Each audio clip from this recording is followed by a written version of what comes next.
Cristo chamando, chama por ti e por mim. Acabam de chegar os mais novos ônibus da Real Bus, equipados com DVD, toalete, Wi-Fi, carregador para celular, elevador para cadeirante, ar-condicionado, poltronas em couro e muito mais para o seu conforto. Viaje com segurança e pontualidade em novos horários. Real Bus, transportando vidas e sonhos. Graças a Deus por estarmos juntos mais uma vez nesta manhã de quinta-feira, hoje 23 de agosto. Graças a Deus por Ele estar nos presenteando com essa oportunidade de amanhecermos o dia. É um dia ensolarado, um dia belíssimo como este, e estarmos abrindo também o nosso coração para Deus falar a nossa alma através da sua palavra. Dentro de instantes, o reverendo Robson, pastor da igreja Nova Vida, situada na Avenida Brasília, vai estar trazendo mais uma mensagem sobre os milagres de Jesus. Eu creio que você tem aprendido bastante, pessoas que talvez nem tenham ouvido ainda falar de determinados milagres que Jesus realizou, e hoje você está ouvindo através de toda essa explanação da palavra de Deus. Portanto, continue ligado conosco. Antes, desejamos orar por aquelas pessoas que estão conosco, alguns enfermos, hospitalizados, mas que estão ligados conosco agora, nesse exato momento, outros estão no seu setor de trabalho, ou quem sabe em casa, ou viajando, o seu YouTube, ouvindo o programa Opção para a Vida. Eu não tenho dúvidas que Deus vai falar ao seu coração. Vamos agradecer a Deus também por aquelas pessoas que estão enlutadas, pedindo que Deus conforte os seus corações, enxugue as suas lágrimas e derrame o bálsamo do conforto do Espírito Santo nos seus corações. Pai, queremos te agradecer pela oportunidade que temos de divulgarmos, de anunciarmos a tua palavra a milhares de telespectadores. Alguns estão hospitalizados, cirurgiados, outros estão no seu setor de trabalho, antes de iniciar, ligados conosco. Alguns estão viajando nas estradas. Te peço que tu abençoe e guarde a todos. Te peço também por aqueles que estão enlutados, por aquelas famílias que perderam entes queridos, que tu enxugue as suas lágrimas, que tu conforte os seus corações, para que eles se sintam abençoados e confortados e consolados pelo teu Espírito Santo. Pedimos-te, ó Pai, que tu abençoes a todos quantos estão conosco nesta oportunidade, em nome de Jesus. Amém. Fiquemos com o pastor Robson trazendo a continuidade desta série de estudos sobre os milagres de Jesus.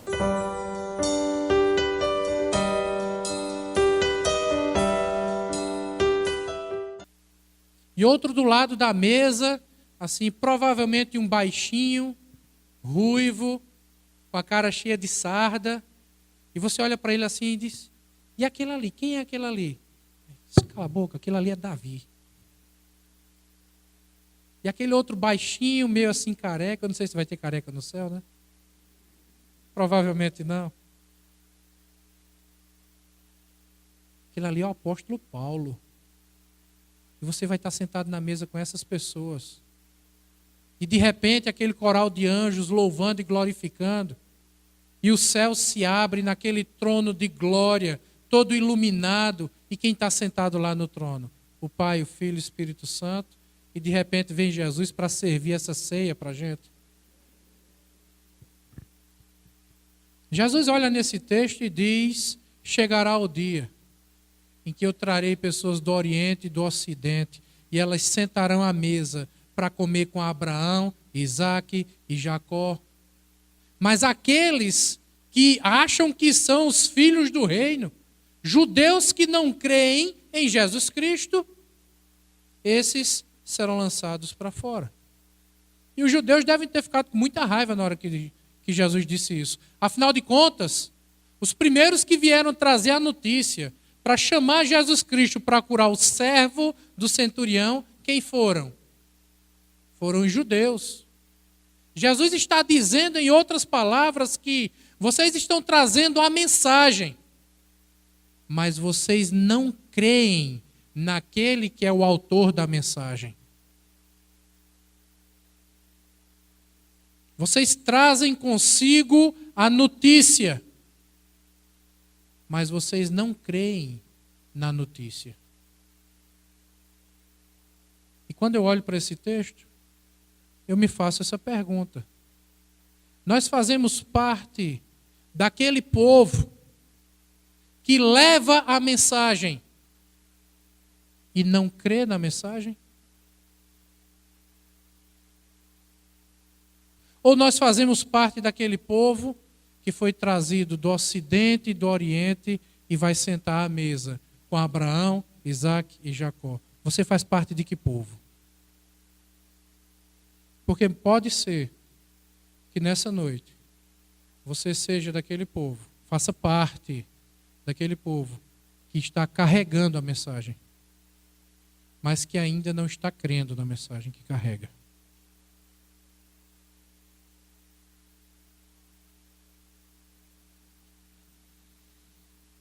Vamos para Lucas capítulo 7. O que era o centurião? O centurião era um capitão do exército romano, era o chefe de um outro oficial chamado óptio, que corresponde a um tenente. Era o chefe de uma tropa formada por aproximadamente 100 homens, de 80 a 100 homens. Por isso é chamado de centurião, era uma centúria. Aproximadamente 100 homens que ele comandava. Era um oficial da infantaria. Nós já vimos aqui um milagre que foi realizado na vida de um oficial do rei. Aquele ali era um oficial da cavalaria. Agora nós temos um oficial da infantaria. Quase que se converte todas as armas do exército romano. E esse homem era muito importante, porque para chegar a ser capitão do exército romano, era bem diferente dos dias de hoje. Para chegar a ser capitão das Forças Armadas hoje, você precisa ser muito inteligente para fazer um concurso e passar no concurso. Depois você precisa ter muita perseverança e uma boa aptidão física para resistir ao treinamento que será oferecido nesse curso. E depois disso, você é formado, sai como aspirante e segue a carreira militar como oficial de carreira. Um aspirante, segundo tenente, primeiro tenente, capitão, major, tenente coronel, coronel e por aí vai. Né? Pode se aposentar como general, não sei. Mas basicamente nos dias de hoje, você precisa ser inteligente, fazer uma prova, passar na prova, fazer o curso, concluir o curso e pronto. Um dia você será capitão, será major, será coronel. Mas naqueles dias não. Naqueles dias não existia concurso para oficial do exército romano, da marinha romana. Naqueles dias, você tinha que ser uma pessoa boa em todos os sentidos naquilo que se fazia. Primeiro, você tinha que ser uma pessoa que estava disposta a morrer por uma causa. E a causa era Roma. Você tinha que ser uma pessoa que iria se doar por completo a essa causa. Você tinha que ter uma boa aptidão física, porque Roma vivia em guerra continuamente com outros estados, com outros impérios. E a guerra naquela época não era como hoje no computador. Você via o branco dos olhos do inimigo. Você sentia o cheiro do suor do inimigo. Você ia se sujar com o sangue do inimigo. E em alguns casos, alguns urinavam na roupa na hora da guerra. E você ia sentir o cheiro da urina do seu inimigo. Você tinha que ser bom de espada, porque a sua vida dependia disso. Você tinha que ser valente. Você não podia ficar com pena se matasse alguém no campo de batalha. Se parasse para sentir pena, outro vinha e lhe matava. Você tinha que ser uma pessoa fria, calculista, com um bom preparo físico. Tinha que saber manusear bem uma espada. E se quisesse subir de posto, se quisesse ser promovido, você tinha que ter voz de comando. E para ter voz de comando no exército romano, você tinha que dar exemplo, porque o soldado segue o oficial que dá o exemplo. A palavra convence, o exemplo arrasta. É assim que os militares dizem. Então você tinha que ir na frente. O oficial do exército romano naquela época não ficava atrás da tropa, dando comando para a tropa ir na frente. Ele era o primeiro aí, ele era a cabeça, a ponta de lança. Então a tropa o seguia. Porque a tropa estava pronta a dar a vida por ele. E ele estava pronto a morrer por aqueles que ele comandava. Então, para ser um oficial do exército romano, tinha que ser querido pela tropa.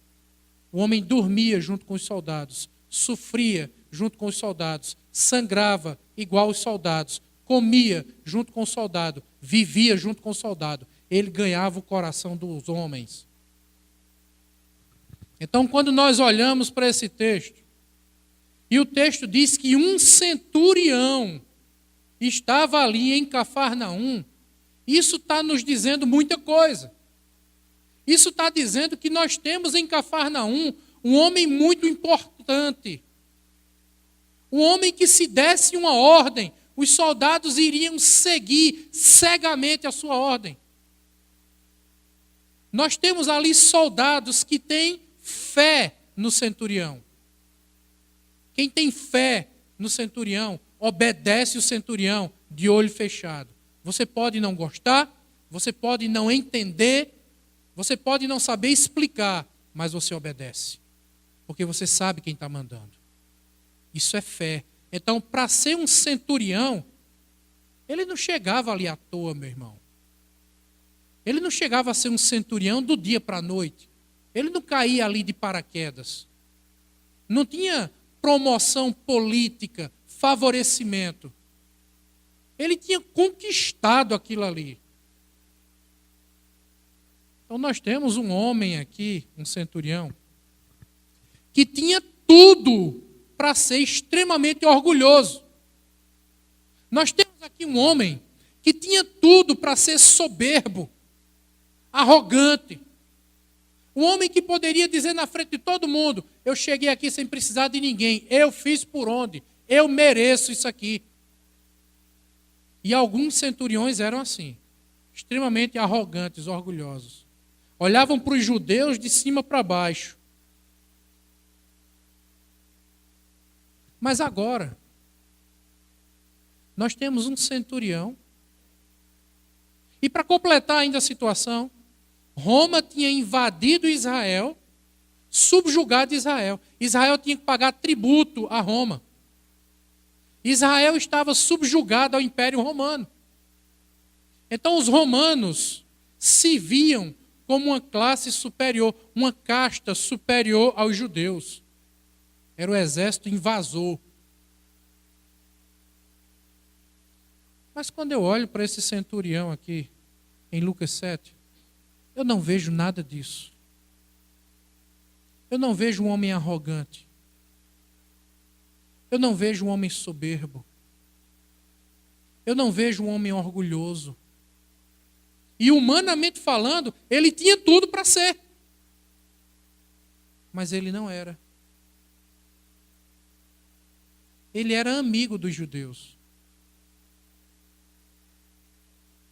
Ele chegou naquele local, ele se instalou naquele local, em Cafarnaum, e ele conhecia a cultura judaica e sabia que os judeus precisavam de um lugar para adorar o Senhor. E quando ele olha, diz: vocês estão se reunindo aonde? Numa casa?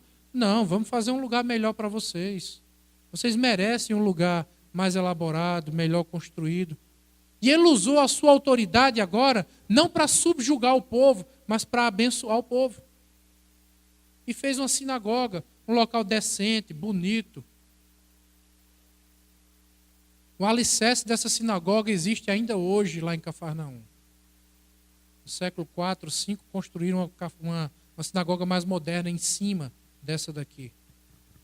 O piso de basalto, 18 metros de comprimento, 24 metros de comprimento, 18 metros de largura, um lugar muito grande, espaçoso. Era um homem bom, humanamente falando, um homem bom. Era um homem que não tinha intenção de ferir, de machucar ninguém à sua volta. Apesar dele ter o poder para isso e o respaldo de Roma para isso. E pela instituição de Roma, os romanos eles tinham os escravos. E esse homem aqui também tinha um escravo. Mas veja como ele tratava o seu escravo, o seu servo, com decência. Ele tratava o seu servo com humanidade. Nessa época, o imperador romano já tinha instituído uma lei. Isso é muito importante para a gente aprender e aplicar para os nossos dias.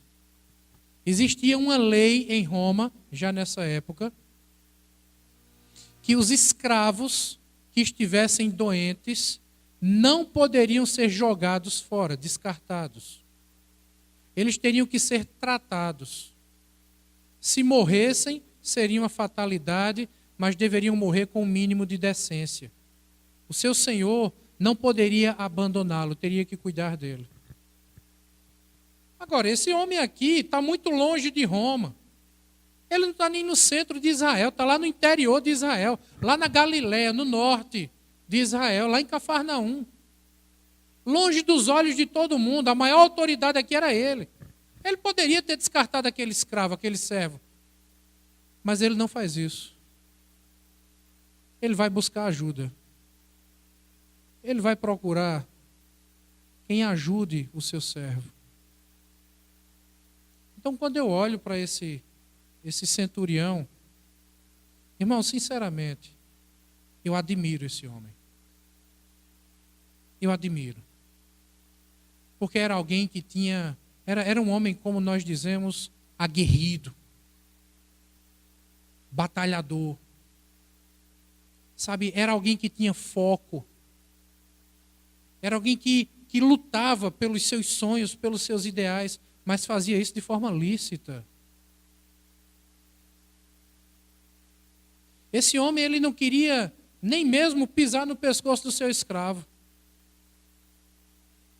Aquele povo subjugado pela sua nação, ele tratava como amigos. E são os judeus que dizem isso. Jesus, vai lá até ele. Ele é nosso amigo.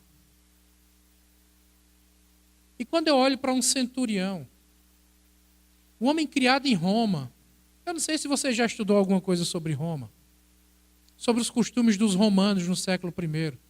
Era um povo muito depravado, muito devasso. Os maridos davam suas esposas para os vizinhos, para participar de orgias. Os soldados no campo de batalha, quando venciam os inimigos, aqueles que não eram mortos, aqueles que eram feitos prisioneiros, eles passavam por sessões públicas de estupro. Sessões para que eles fossem humilhados. Eles traziam os prisioneiros de guerra para entrar em Roma. E existia uma verdadeira festa. Se tocava trombeta, jogavam flores no chão e faziam uma festa. E é isso que Paulo diz, né? Que essa festa, aludindo agora à pregação do Evangelho, para uns é cheiro de vida para a vida. Era o que os romanos sentiam. Entrando em Roma, aquelas trombetas tocando, as pessoas aplaudindo, vibrando, jogando flores no chão, e eles entrando em Roma, os romanos, para eles, isso era cheiro de vida para a vida. Eu estou entrando em minha casa, eu estou sendo bem-vindo aqui, eu entro como um vitorioso.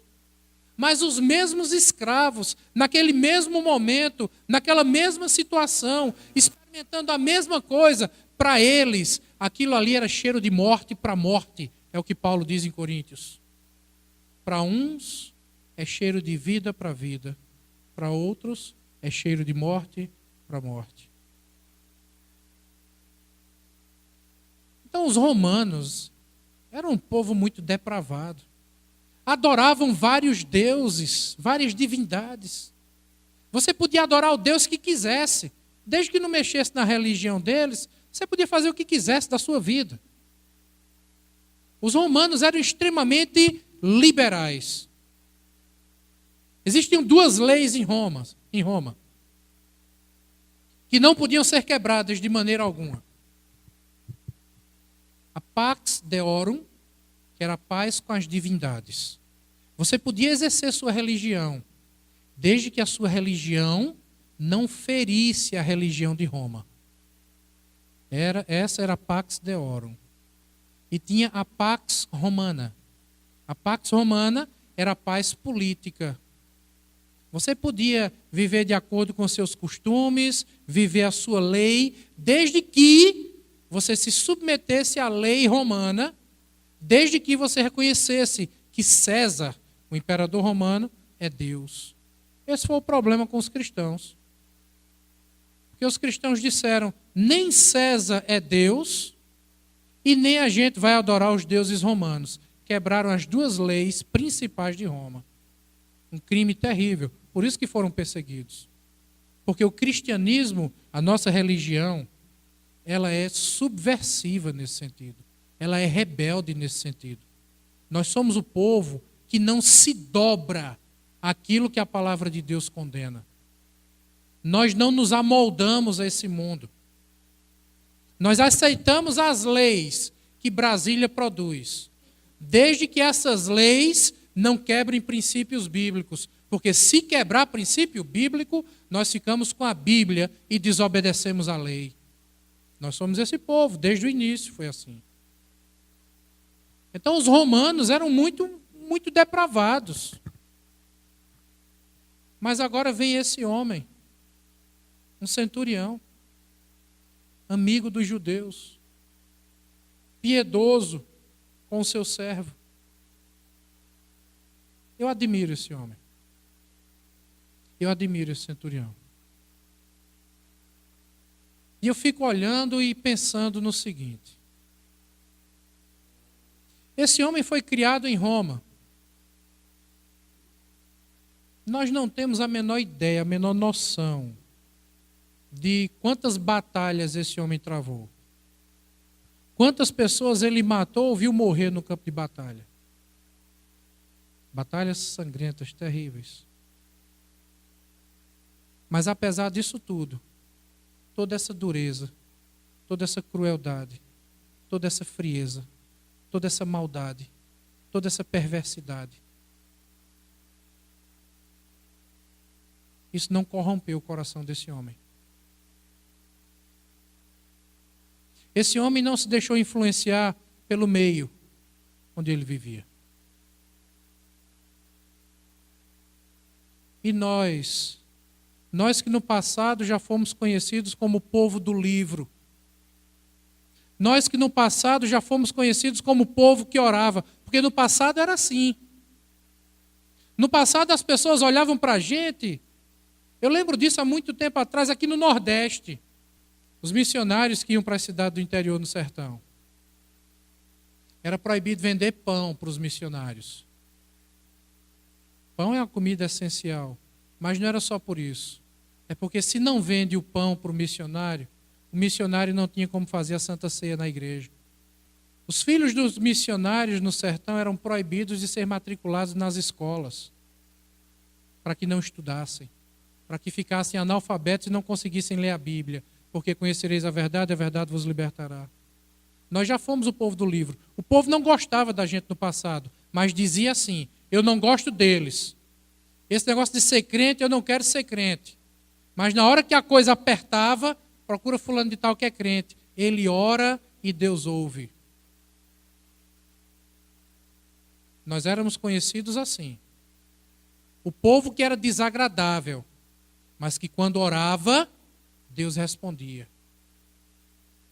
Nós éramos conhecidos no passado como o povo da capa preta.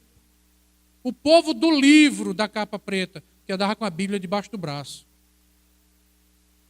Nós éramos conhecidos como o povo do livro. O povo que conhecia a Bíblia. Vá falar de Bíblia com um crente que ele conhecia. Nós hoje somos conhecidos como o quê?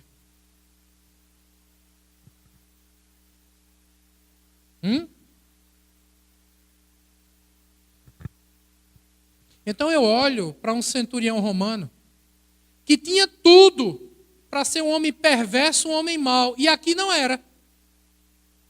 E os judeus, líderes da sinagoga, que tinham tudo para ser um povo piedoso, e não era. Veja como as coisas se invertem.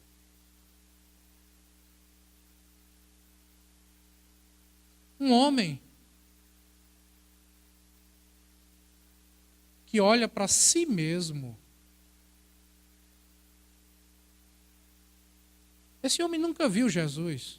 Agradeço a você, telespectador, que esteve conosco. Espero que todas essas palavras que temos recebido aqui sirvam de incentivo, de estímulo para você continuar crendo nas promessas de Deus. A palavra de Deus nos diz, Jesus afirmou, passarão os céus e a terra, mas as minhas palavras não hão de passar. Agradeço a todos que estiveram conosco. Tenham todos um dia abençoado e até o nosso próximo programa, se Deus quiser.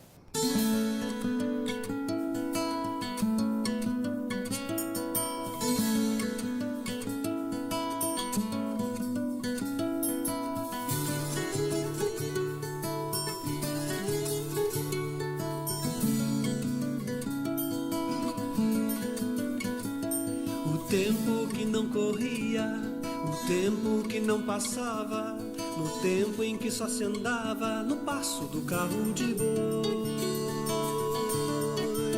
no passo do carro de boi. O vento que amornecia, o vento que perfumava, o vento que empurrava o gemido do carro de boi. O gemido do carro de boi. A estrada que se estendia, caminho que se estreitava, esteira toda divina e à espera do carro de boi. À espera do carro de boi. À beira de algum barranco, beiral de um antigo rancho, abrigo e justo descanso do velho carro de boi, do velho carro de boi. A vida brincava solta e a gente nem dava conta que havia comida pouca no tempo do carro de boi, no tempo do carro de boi. E quando a tarde caía e a noite se estrelava, no céu o que se enxergava era o risco do carro de boi. Era o risco do carro de boi. Ei, boi!